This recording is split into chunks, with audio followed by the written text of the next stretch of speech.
انا دلوقتي في اصغر بحر في العالم من حيث العمق. بيقول لك البحر ده مستحيل تغرق فيه. فرحت انا وعلا مدينه تجرب. بس بعيدا بقى عن المرات اللي فاجئتني وطلعت بتاكل فسيخ. فسيخ، ده فسيخ. وبعيدا عن الحمام اللي طلع بيجح قوي. بيجح بجاحه يعني. طب امشي ايه؟ البحر بجد فاجئني. عادي امشي برجليك صواعد، يعني تتمشى في البحر مش بتعوم. البحر ده بتمشي فيه، ماشي فيه بس.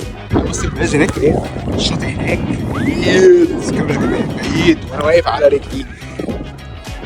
ماشي بص عادي، ماشي جدا عادي جدا. صوت طويل يا اسطى.